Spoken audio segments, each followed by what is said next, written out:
Fear is a funny thing. Maybe. Ha ha ha. There's something exhilarating about the rush of adrenaline and the feeling of dread in the pit of your stomach. Many people crave the nervous tension they feel right before a good scare just as much as the release of endorphins and dopamine immediately after the experience. Whether it's a trip on a roller coaster, a night spent at a premium theme park Halloween event, or the simple fun of a scary movie, it's fun to be scared. But the reason we tend to enjoy these experiences is because we know we're safe. More or less. There's no real danger coming off the screen, and nobody can hurt us in a haunted house. But what if the danger was real? What if the fear was caused by something that was actually happening? The truth is, many of the horror movies we love were actually inspired by true stories. Not only are there legends of the supernatural in which these films are based, but there are also a disturbing number of true crimes that gave birth to these stories as well. Ooh. I'm Mike with OkayThankYou. And I'm Tristan with OkayThankYou. And turn on a light.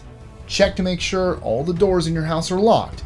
And find your safe spot as we tell you about the real stories that are far more scary than the fiction they inspired. I mean, maybe. Movies have special effects. Maybe the real life does too.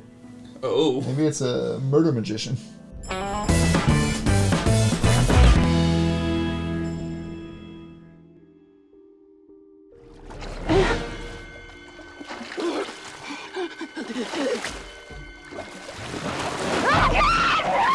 Jaws.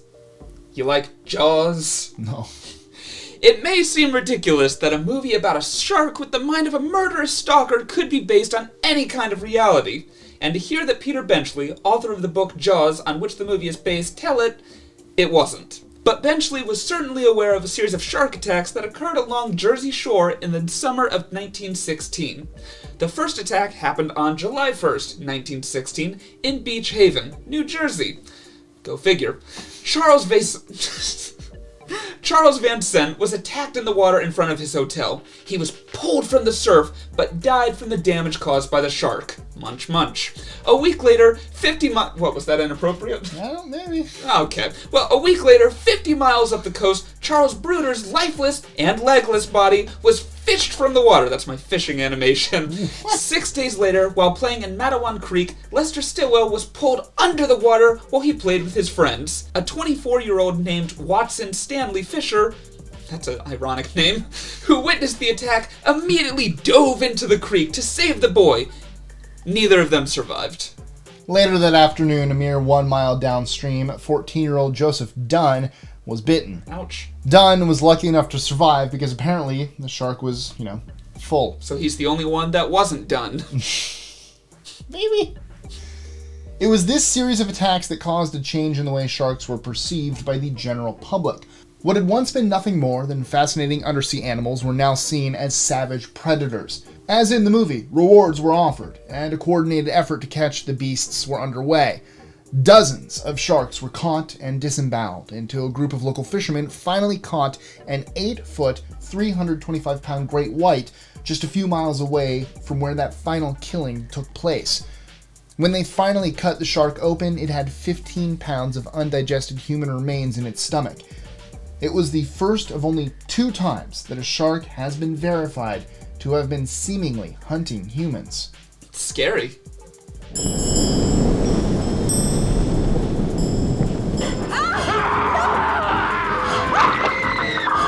Child's Play. At this point, it's nearly impossible that anyone who likes horror movies would be unfamiliar with Chucky, the good guy doll from the film Child's Play. Are you familiar with Chucky? Yes, actually. Cool. In the movie, serial killer Charles Lee Ray uses voodoo to transfer his soul from his dying body into the shell of the lovable child's toy. He is purchased by a newly widowed mother as a gift for her grieving son. While with the boy, Ray is able to once again begin his reign of murderous mayhem. What may be less known is that, while unconfirmed by those involved in the production, there are similarities between Child's Play and the story of a young boy from Key West, Florida, great, that is gifted a straw stuffed doll in a sailor suit named Robert. In 1906, Robert Eugene Otto was given the doll by a Bohemian servant of the Otto family. It's believed that this particular servant had been mistreated by the adult members of the family, put a voodoo curse on the doll before giving it to the boy to get revenge for her mistreatment.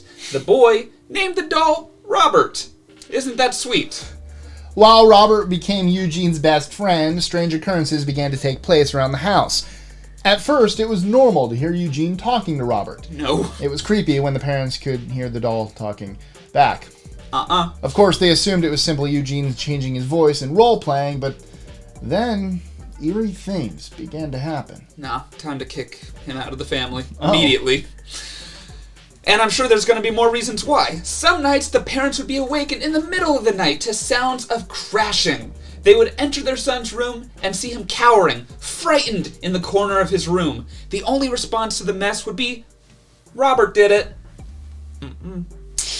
People walking by the street would swear they could see Robert moving from room to room. Oh, hell no. When the family was not home, even more hell no. One night, after locking Robert away to stop his antics... Shenanigans, really. Robert. Eugene's parents heard something moving around in their bedroom. In the morning, they found Robert sitting on their bed. Eventually, Robert was locked away in a trunk in the attic of the home. He stayed there for years until an adult Eugene returned to the house and found his former friend. He released Robert and put him in the window where the doll could watch all the people walking by on the street outside. Why? It wasn't long until the doll returned to his old ways and began to cause chaos around the house. Once again, Robert was locked away in the attic. Eugene is an accessory. He stayed in his attic prison until a new family moved into the home after Eugene's death, and Robert was found by the family's 10-year-old daughter. Son of a bitch. She immediately fell for the doll. Weird. But Robert was eager to get back to his troublemaking. Damn it, Robert. Once again, voices could be heard, furniture was flying, and the girl became terrified of Robert. Really.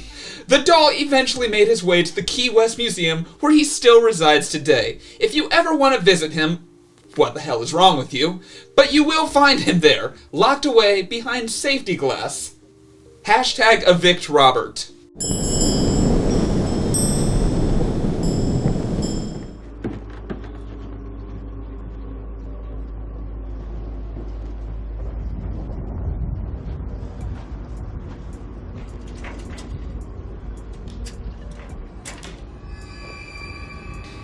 Annabelle from The Conjuring and The Nun. These are some of the few horror movies that have actually scared me. Ed and Lorraine Warren may not be names you are too familiar with, but if you're a fan of the Conjuring universe, they are as important as Stan Lee is to Marvel.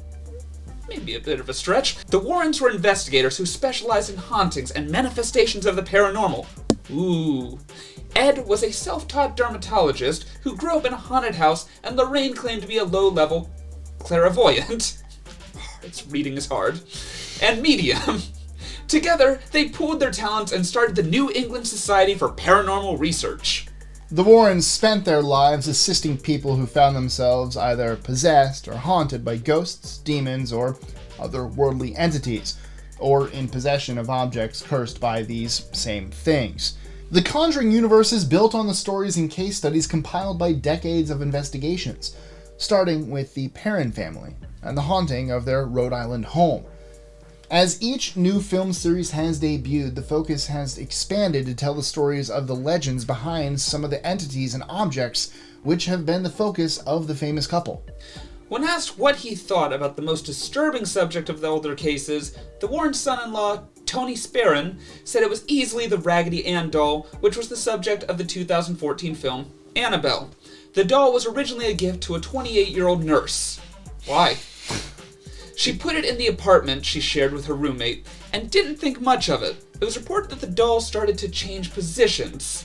Next, the two women started finding notes written on parchment paper, none of which they had in the house, that read, "Help me," and "Help us." Finally, after finding the doll in various rooms in the apartment, noticing that it had begun leaking blood, they called a medium to inspect the doll. The medium claimed the doll was possessed by the spirit of a child named Annabelle Higgins.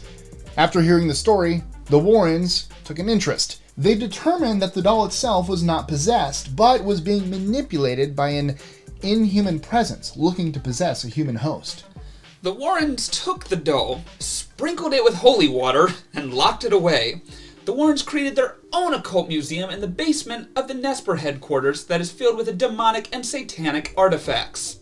Annabelle resides there, locked in a glass box, along with a handwritten sign reading, "Do not touch," to this day.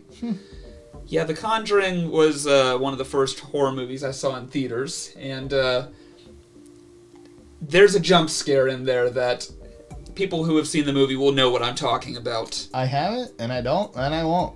Also, I'm sorry, guys. My eyes are not as good as Mike. So if it looks like I'm reading off a computer, it's because I'm reading off of a computer. Just don't have good eyesight.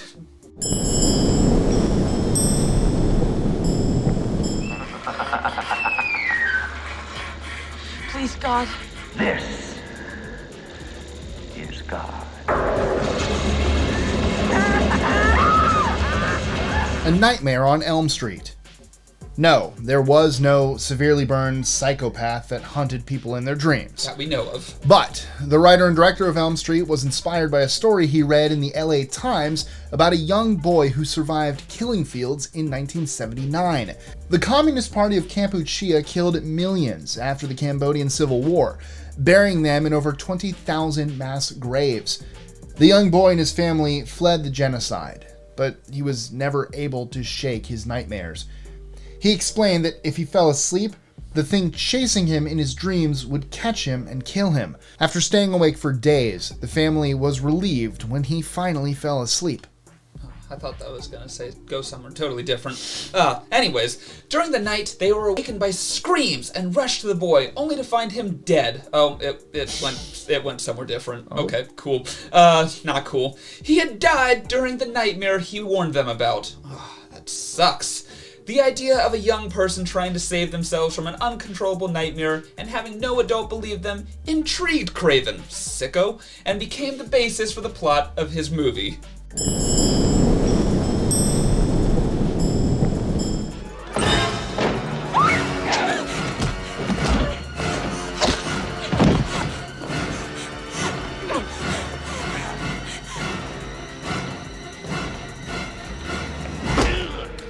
Scream.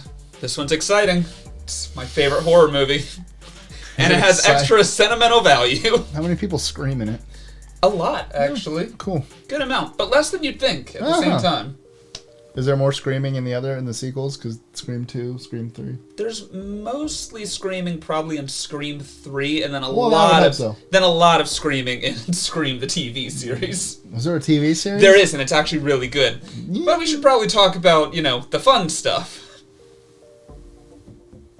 In August of 1990, as colleges all over the country were getting ready to begin fall classes and football season, Gainesville, Florida was thrown into a frenzy of terror that gripped the entire community. Over the course of 4 days, the bodies of 5 students were found mutilated in 3 separate apartment complexes. I have seen some of the crime scene photos. You're reading this very excitedly. It's a fascination, I promise. It's nothing weird. For a week, reports of bodies in cars, behind shopping centers, or in the woods surrounding the University of Florida campus came pouring into police phone lines. Fortunately, they were all panic-driven fabrications. Across the country in California, screenwriter Kevin Williamson was watching news reports of the chaos and wrote an 18-page script treatment for an idea he called Scary Movie. Williamson was fascinated by the case and its effects on the small university-centric city. See, it's not weird. He saw how people were playing out preconceived horror movie-style scenarios in their minds. In an effort to stop the panic, police arrested a suspect named Edward Humphrey, although there was little to no evidence against him. Eventually, a man who was already in custody for the burglary elsewhere in Florida was linked to the Gainesville killings. That man was Danny Harold Rolling, dubbed the Gainesville Ripper. Authorities found a campsite Rolling had been using in a wooded area on the university campus. Found on the site was a tape recorder on which Rolling had recorded himself discussing and confessing to the crimes. He pled guilty and was convicted of the Gainesville murders, as well as the shooting of his own father and the murder of a family in Louisiana. I really do love Scream. It's a top for me. Oh, we still got more. Cool. Police did convict Humphrey on unrelated charges, but because he remained in custody, rumors persisted that he was in some way involved. Unproven theories linked Humphrey and Rowling, and the stories made the rounds that the two men had committed the murders together, mirroring the finale twist of Williamson's screenplay. I guess that's kind of a spoiler, but it's also, you know, it's an old movie. You should see it by now. Don't stop recording. What? 1996, actually. 96? The year I was born. My mom does not appreciate my fascination with these murders, considering she was actually like, she went through them. I probably would, you know. It was a scary time. Yeah. I don't take that away. It's just, you know, isn't it kind of funny how like my favorite horror movie of all time is based on the town that I grew up in? Hilarious. Maybe not hilarious. Maybe that's the wrong word for it, but I like scary movies. Spoilers for Tristan's top 25 favorite movies. Wink. Because it's not just about the pleasures of conformity and the importance of trends. It's also a personal statement about the band itself. Hey, Paul! American Psycho. Based on the novel by Bret Easton Ellis, American Psycho tells the story of Patrick Bateman, a suave, charismatic New York City-based investor banker with psychopathic tendencies and an appetite for murder. Ellis based his main character on the real-life serial killer Ted Bundy, who in the mid to late 70s confessed to the kidnapping and murder of over 36 women across 7 states, many of whom resembled his former fiancée. Authorities, however, believe the number of victims to be well over 100. Like Bateman, as portrayed brilliantly, I might add, by Christian Bale, Bundy was generously seen as a really nice guy. He graduated with a degree in psychology from the University of Washington and was accepted into law school. He worked on political campaigns and was involved in various social causes. But this hid a history of odd, antisocial behavior, which included a fascination with knives, peeping into people's windows, and petty theft. After being arrested for the kidnapping of Carol DeRanche, Bundy was tried and sentenced to prison for 15 years. 2 years later, while acting as his own lawyer during a trial for the murder of a Colorado woman, he escaped through the window of a courthouse library. He was captured after 8 days, but managed to escape for a second time using a hole in the ceiling of a cell. It was during this escape that Bundy struck again. Bundy ended up in the Florida State University campus in Tallahassee, Florida, where he attacked 4 young residents of the Chi Omega sorority house, killing 2. What? Chi Omega. Oh, Chi Omega. Whoops. Sorry. A short time later, he was finally pulled over, and due to physical evidence linking him to the FSU murders, he was sentenced to death in Florida's electric chair. I have a discussion where me and my movie friends discuss the movie American Psycho on my other channel. I'll link it down below so you guys can check it out. We also have one on Scream. I don't mention these movies on my personal channel. Well, they're good movies. Okay.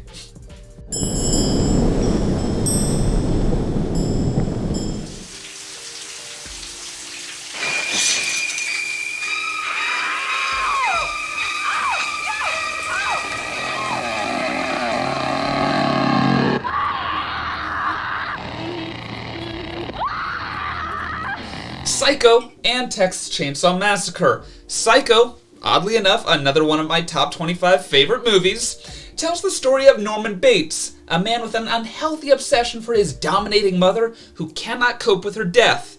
Spoilers! The Texas Chainsaw Massacre is about a group of teens who come across a cannibalistic psycho family, led by a chainsaw-wielding killer who wears a mask of human skin. These two very different stories both found their inspiration by the butcher of Plainfield, Edward Gein. Ed Gein was not the first serial killer in the U.S., nor was he the most prolific. Gein actually had only 2 confirmed victims. It's the circumstances surrounding Gein that made him so notorious. Gein had been raised in a home ruled over by a dominating fire and brimstone preaching puritanical Christian mother. She brought the fear of God to her son and warned him about carnal lust and sins of the flesh. After the death of his father, Gein worked several jobs to help support his family. After the death of his mother, Gein seemingly fell apart. Gein almost never left his house, never dated, and let the family home fall into major disrepair. Over the years, people occasionally went missing from the Plainfield, Wisconsin, and people tended to be suspicious of Gein. When Bernice Warden was reported missing from her hardware store, her son, a deputy sheriff, investigated. He found the cash register to the store missing and a blood trail out the back door. The officer was convinced Gein was involved and found him at a neighbor's house. They searched his house and were in no way prepared for what they found. Warden's body was found hanging from the ceiling without its head or internal organs. Further investigations revealed human organs stored in jars, skulls used as soup bowls, and furniture made from human bones. That's disgusting. Gein, it seemed, was not only a murderer, but practiced grave robbery and necrophilia as well. Gein had skinned his victims, as well as the many corpses he dug up, and fashioned a full female bodysuit, which he wore around his home. Okay. The entire home had become a slaughterhouse, except for the room occupied by Gein's mother. That room was like something out of a museum. It was pristine. It had been kept precisely as it had been the day the woman died. Police were never able to officially connect Gein to any other murders or missing persons cases in the area, but suspicion of his involvement never waned. Determined to be unable to stand trial by the reason of insanity, he spent the rest of his life in mental institutions. He died of respiratory issues and cancer in 1984. To this day, there are elements of Gein's infamy in nearly every fictional Hollywood serial killer. I just finished Bates Motel last night. Great show, guys. Awesome. They should make a movie that kind of just completely combines Ed Gein. They should make a movie based on Bates Motel. I'm like, have I got news Some for good you? news for Tristan.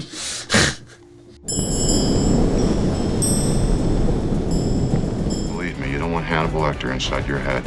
What did you see, Clarice? What did you see? The Silence of the Lambs.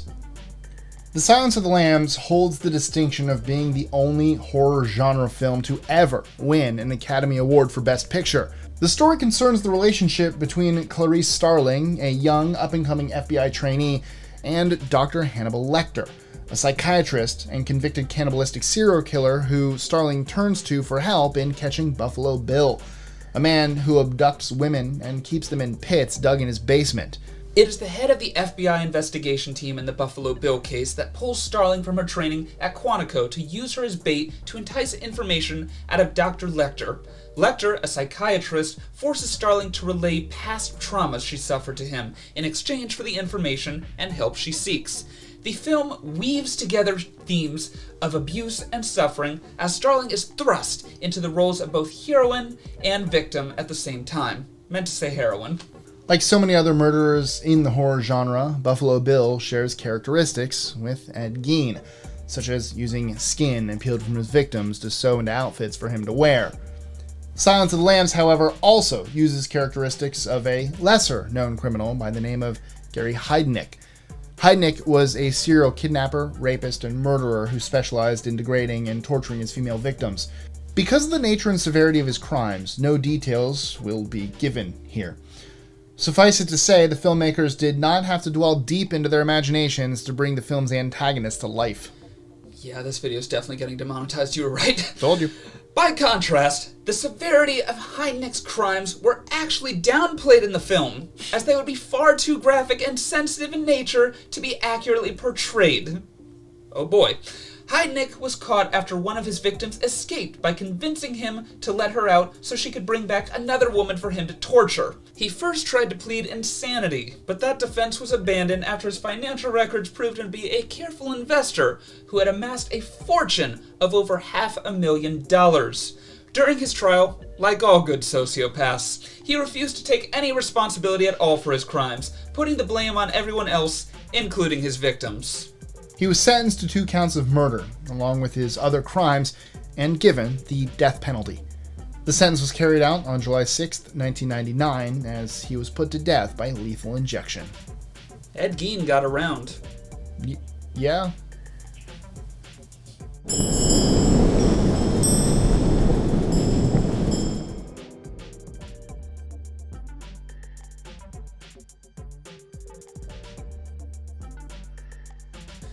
The Strangers.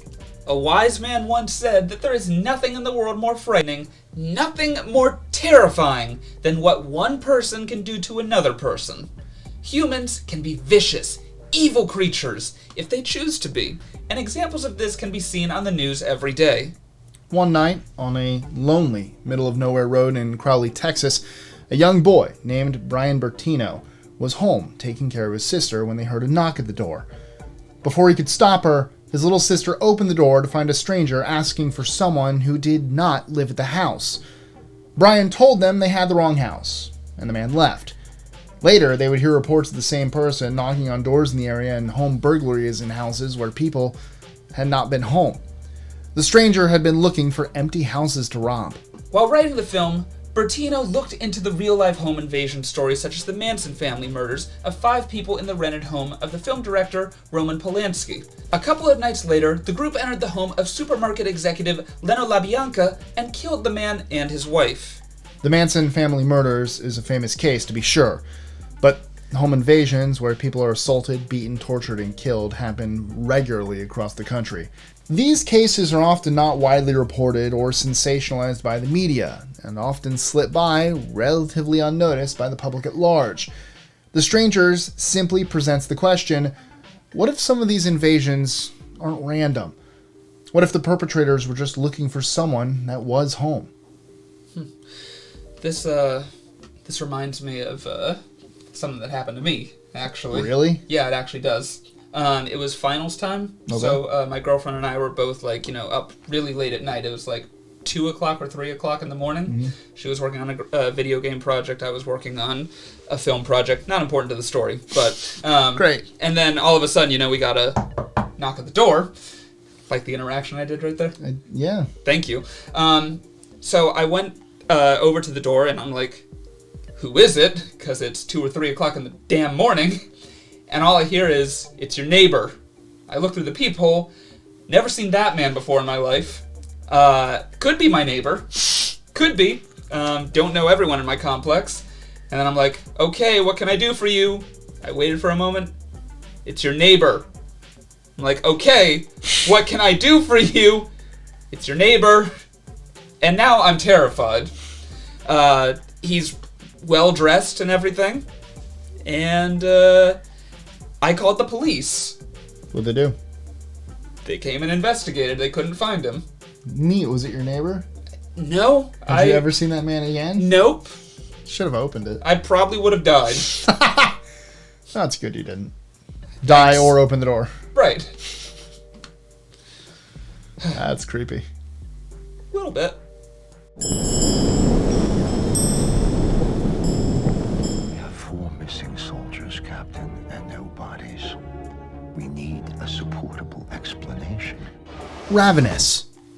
Ravenous tells the story of Army Captain John Boyd, who investigates reports of missing persons in the late 1800s Western frontier. Upon finding one member of the missing group, they hear a story about how the wagon train became trapped in the snow and had eaten one another to survive. The captain takes the survivor and a group of soldiers to investigate, only to find that it was, in fact, the survivor who had eaten his fellow travelers, and now had every intention of murdering and eating them. While it may seem like a ridiculous story, it's actually based on the real-life tale of Alfred Packer, the man-eater of Colorado. I'm guessing that's an accurate nickname. Late in the year 1873, a group of prospectors got gold fever and headed into the Colorado hills to stake their claim to fortune. Unfortunately, winters are rough in those mountains, and the group went missing. 2 months later, Alfred returned, looking quite good for a man that had been missing for such a long time. He told the story about how he had fallen behind from the group, survived by eating roots and small animals. But there were holes in Packer's story, and details seemed to shift with each telling. When he was discovered with the wallets of the other men in his traveling party, police investigated. Packer finally gave the truthful version of the story. Upon returning to the camp from foraging for food, Packer discovered that another member of the group, crazed by hunger and cold, had murdered the entire party and was roasting body parts over a fire. The man rushed Packer, and Packer shot him twice in the stomach. To survive, he ate the dead. Packer was convicted of manslaughter and cannibalism and was sentenced to 40 years in prison, 8 years for each victim. At the time, this was a harsh sentence for such a crime, but the judge decided to make an example of Alfred. Emergency cannibalism, you see, had become quite a big problem as people settled the western United States. But Alfred kept pleading his case in the media of the day and was granted parole in 1901. He died a free man 6 years later. Is it wrong that I was thinking, at least he wasn't eating them raw? At least he was cooking them over the fire? Probably wrong. That is wrong? But Okay. if you want a more lighthearted version of this story, Trey Parker and Matt Stone's very first, they were still in college and they did this. Look for a Cannibal the Musical. It's really good, really funny. Neat. So that's my favorite one so far for keeping Cool. score. Great. I know some of the bad things you've done, and I'm kind of interested to hear them, so maybe this confessing isn't such a kid's game after all. I can hear it from the one of you, or I can hear it from the other. As you guys will soon find out, there is a lot to say about The Girl Next Door. And it's not the one that I thought it was from like 2006 or whatever. No, this one's The from comedy. 2007. The comedy. This is not that one. The film The Girl Next Door is about two young girls who are sent to live with their aunt after the death of their parents. This aunt subjects one of the girls to unspeakable tortures and suffering that witnessed but never reported by some neighbor boys and eventually ends in the girl's death. Some have said the scenes of abuse and manipulation make the film too difficult to watch. Some are reportedly haunted by its harsh themes and graphic nature, unable to shake the feeling that it stirs up for days. As disturbing as it may be to some, imagine how much more unsettling it is to know that a movie like this is based on actual events. In July of 1965, Sylvia Likens and her sister Jenny were sent by her parents to live with Gertrude Baniszewski so they could work in food carts with a traveling carnival. The Likens were poor and uneducated, so they took whatever jobs they could find. Baniszewski agreed to care for the girls for $20 a week. She was already caring for 7 of her own children at the time, and her oldest daughter Paula and Likens seemed to clash immediately. This was enough to bring the wrath of Gertrude down on Sylvia. Tensions grew between the girls, and when the money order for the payment of their care didn't arrive on the day Gertrude was expecting it, she turned her anger to Sylvia. Gertrude took both girls to their upstairs room and began assaulting Sylvia. The payment arrived the next day, but by that time, it was too late. The genie had been let out of the bottle, and Sylvia's life would never be the same. Gertrude believed in corporal punishment, but since she was a small and generally frail woman, she relied on 2 methods of delivering it. A paddle, made out of thick wood, like those used in fraternity houses, and a thick leather belt, which had at one time been part of her deceased husband's police uniform. The Likens girls began to receive regular beatings for any perceived offenses, no matter how big or small. Gertrude was a strict authoritarian by nature, and relished in keeping the girls in line. On days she felt too weak to administer the punishments herself, she would enlist the help of her own children in the abuse of Sylvia, who had by now become the major target of Gertrude's wrath. It is at this point that the story becomes monumentally more disturbing. You see, over the following few months, all of the children, some as young as 10 years old, started to take part in the abuse. As things got worse, it became more normal for everyone involved. It became so normal, in fact, that children from the neighborhood who Sylvia considered friends came over to the house to either watch it happen or take part themselves. Nobody ever reported the abuse. No one even seemed at all bothered by it. Unsatisfied by the results and fueled by her sadistic impulses towards Sylvia, Gertrude amped up her efforts. She withheld food and water from the girl, kept her chained up on a mattress in the basement, and even resorted to burning her body with matches and metal. Adults would come to the Baniszewski house and see the girls, bruised and malnourished, and say nothing, not wanting to interfere in something that was none of their business. Shame on them. Finally, after months of beatings, starvation, and torture by not only the family that was supposed to be caring for her, but the neighborhood children as well, Sylvia died from her injuries. The police were called and told that she had been attacked by a gang of boys, but this was clearly a lie.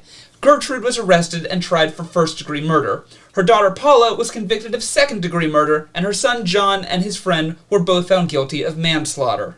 Yeah, okay, so I love horror movies as much as the next guy, but I'm probably skipping this one. That one was At that point, is that horror, or is that just psychological warfare? I think that's torture porn. This is the dark version of Kimmy Schmidt. Kimmy Schmidt, when you think about it, is a really messed up and dark show. Like, I feel bad for the girl. Good on her for being such a survivor. She's unbreakable. So, what's your favorite horror movie based on real events? Or, as Ghostface would say, what's your favorite scary movie? Not a single one. I wish I could do that voice. Let us know in the comments below, or tweet your answers to us at OkayThankYou. Don't forget to check out all of our social media handles, links in the description below. Down there. Also, thank you to all of our patrons for supporting us on Patreon, with a special shout out to our only current So You Want to Be Famous level patron, Vix Hubbard. Shout out! Okay, thank you. No, okay, thank you.